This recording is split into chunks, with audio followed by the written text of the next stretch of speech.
कांदा भजी ही केवळ एक स्नॅक नसून ती अनेकांच्या आठवणीशी जोडलेली एक खास चव आहे.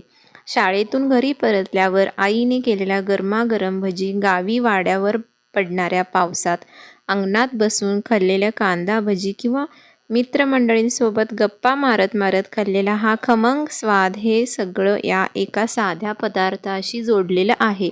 कांद्याचे पातळ काप, बेसनाचं तिखट खमंग मिश्रण आणि तळल्यानंतर मिळणारी ती कुरकुरीत भजी म्हणजे खवय्यांच्यासाठी एक परिपूर्णच. पावसाच्या सरीसोबत गरमागरम कांदा भजी आणि चहा म्हणजे एक परिपूर्ण संयोग. कुरकुरीत भजी आणि कांद्याची गोडसर चव यांचा उत्तम मिलाफ या रेसिपीतून अनुभवायला मिळतो.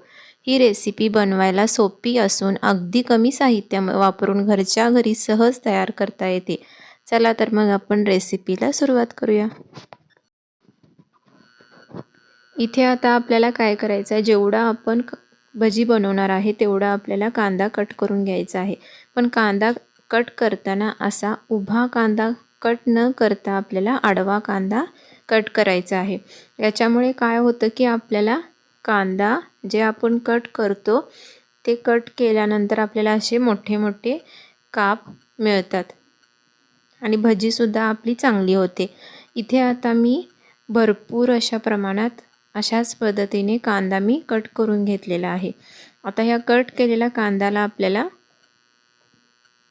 मीठ लावून ठेवायचं आहे. एक 10 मिनटासाठी मीठ आणि 1 चमचा साखर लावून ठेवायचं आहे. मीठ तुम्ही चवीनुसार घालू शकता, पण साखर आपल्याला 1 चमचा पुरेसा आहे. आता हे सर्व आपल्याला व्यवस्थित अशा पद्धतीने मिक्स करून घ्यायचं आहे आणि मिक्स करताना थोडं असं चोळून त्याला मिक्स करायचं आहे, जेणेकरून कांद्याचे जे काप आहेत ते असे सुट्टे सुट्टे होतील आणि मीठसुद्धा सर्व बाजूला आपल्याला व्यवस्थित अशा पद्धतीने लागेल. आता याला आपल्याला एक 10 मिनटासाठी तरी अशाच पद्धतीने ठेवून द्यायचं आहे. इथे आपण पाण्याचा किंवा सोडाचा वापर अजिबात करणार नाही, त्याच्यामुळे तुम्ही व्हिडिओ अगदी शेवटपर्यंत पहा. आता 10 मिनटाने तुम्ही बघू शकता की कांद्याला आपल्याला छान पद्धतीने असं पाणी सुटलेलं आहे.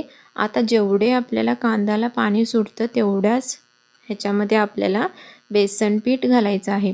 आता इथे मी साधारण एक अर्धा चमचा ओवा घातलेला आहे. एक अर्धा चमचा अखंड जिरे घातलेले आहेत.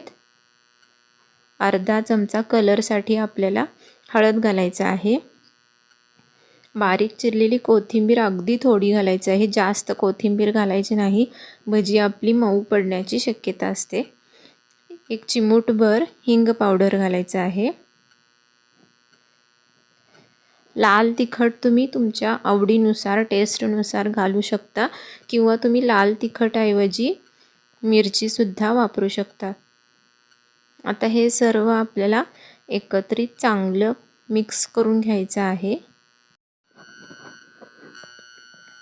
आता हे सर्व आपल्याला एकत्रित चांगल्या पद्धतीने मिक्स करून घ्यायचं आहे आणि याच्यामध्ये जेवढं हरभरा डाळीचे पीठ मावतं तेवढंच आपल्याला पीठ याच्यामध्ये मिक्स करायचं आहे. पाण्याचा वापर इथे आपण अजिबात करणार नाही, त्याच्यामुळे तुम्ही व्हिडिओ अगदी शेवटपर्यंत नक्की पहा. आता इथे मी तांदळाचे पीठ वापरलेले आहे. भजी आपली कुरकुरीत खुसखुशीत होण्यासाठी आपल्याला इथे तांदळाच्या पिठाचा वापर करायचा आहे. इथे मी साधारण एक मोठ्या चमच्याने 3 चमचा तांदळाचे पीठ वापरलेलं आहे आणि आता आपण हरभरा डाळीचे पीठसुद्धा याच्यामध्ये घालणार आहोत. तुम्ही दोन्ही पीठ तुमच्या अंदाजानुसार घालू शकता, पण तांदळाचे पीठ थोडं कमी घाला. हरभरा डाळीच्या पिठापेक्षा तांदळाचे पीठ थोडं कमी घाला. आता जेवढं आपलं कांद्याला पाणी सुटलेलं आहे तेवढंच आपण इथे हरभरा डाळीचे पीठ घालणार आहोत. पाण्याचा वापर अजिबात करायचा नाही, नाहीतर तुमची भजी कुरकुरीत आणि खुसखुशीत नाही होणार.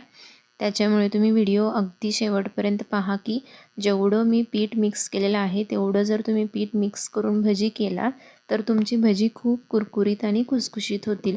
इथे आता आपण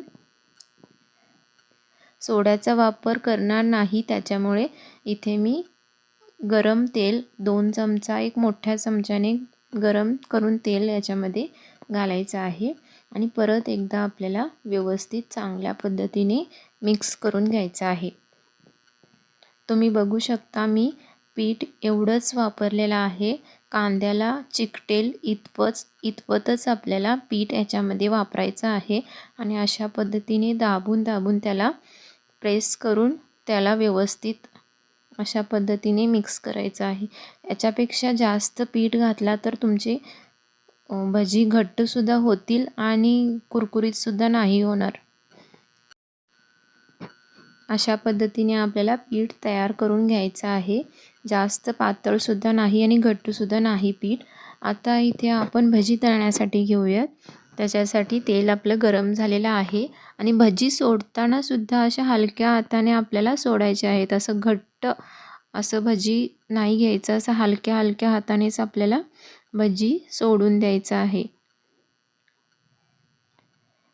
अशा पद्धतीने तुम्हाला ज्या आकारामध्ये लहान मोठ्या भज्या आवडत असतील त्या आकारामध्ये तुम्ही भजी सोडून घ्यायची आहे आणि अगदी कुरकुरीत मीडियम गॅसवरतीच त्याला तळून घ्यायचं आहे आणि कुरकुरीत खुसखुशीत होईपर्यंत किंवा चांगला असा रंग येईपर्यंत त्याला आपल्याला तळून घ्यायचं आहे.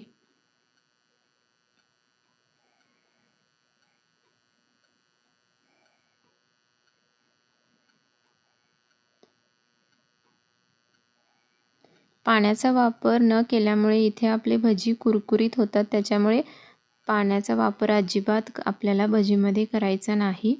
अशा पद्धतीने तुम्ही बघू शकता की आपल्या भजीला चांगल्या पद्धतीने असा रंग आलेला आहे.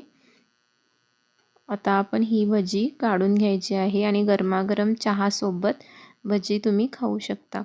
माझा हा व्हिडिओ जर तुम्हाला आवडला असेल तर लाईक, शेअर आणि सबस्क्राईब करा. थँक्यू.